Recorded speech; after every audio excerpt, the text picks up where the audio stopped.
out on advice and consent, but first of all, a short panorama of the flowers that are blooming.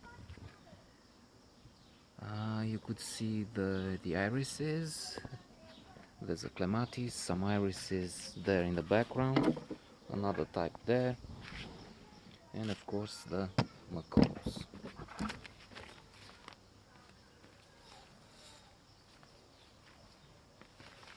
This is an excellent film with Henry Fonda at center stage and some cries in the background.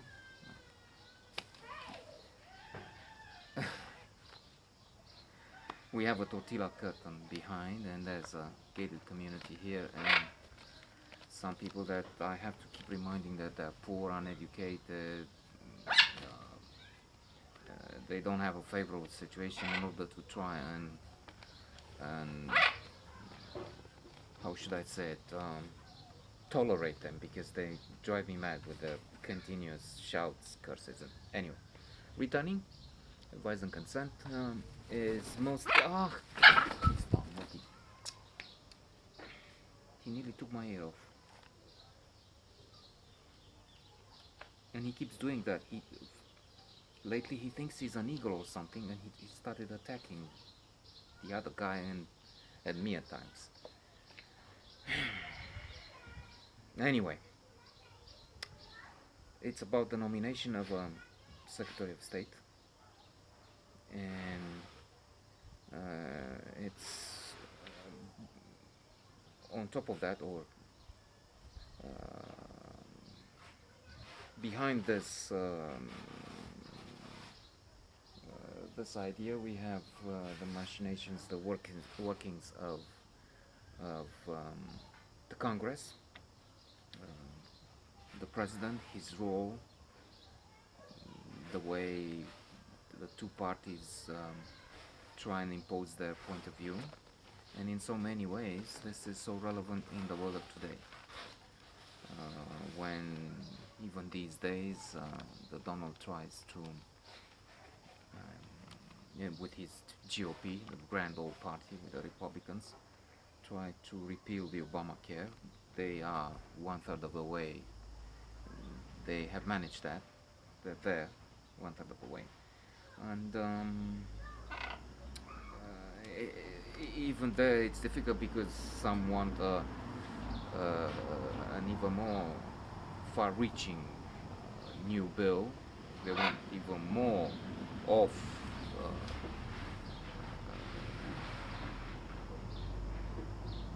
medical care. I mean, I don't know, 50 million uninsured, and then others were more moderate. So in the film,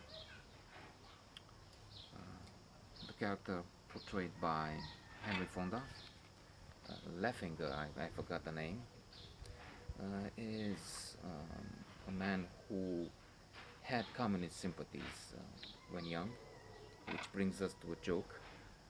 Who is not a communist when young has no heart, and who is still a communist when old has no brains.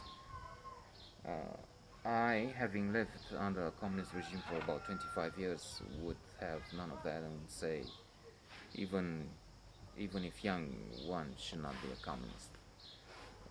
Or, if he really wants to, he should spend some time in North Korea or places like that, where they still have, Cuba might do the trick, and really live there. I mean, not just go for a visit, because that doesn't work. I will not go too far into that. Anyway, the hearings in Congress, and they bring in a witness. He says that the man nominated to be the future Secretary of State has been involved in communist activities. He belonged to a communist cell, actually. But the problem is the witness has some issues. I mean, he's been committed for some mental troubles, so he's discredited finally. I will not say what happens, and in fact, it's the kind of film you want to see, because it's not so much that you placate acolo. you want to know, a cat is behind. Placatacolo! Oh God. And once inside, the door is open, she will spray and do other bad things all over the place. She's doing it there, but at least that's the garden, not the inside. And Placatacolo, mate. It's the inner workings, the way they try and impose one candidate and then face the opposition. There is a climax where they count the votes. I will not say, of course, what happens, but it's breathtaking. The president has health issues. There's the vice president who's um, interesting, whose role would be interesting to follow. Um, Henry Fonda plays acts with a known uh, majesty, I would say. He is magnificent. And Charles Laughton is also inside in here as a main opposition. I mean, the man who is the main opponent to this nomination. And there's someone who has a crucial role, but they try and blackmail him on account of something he did in his past. He had a short affair. You'll have to see about it.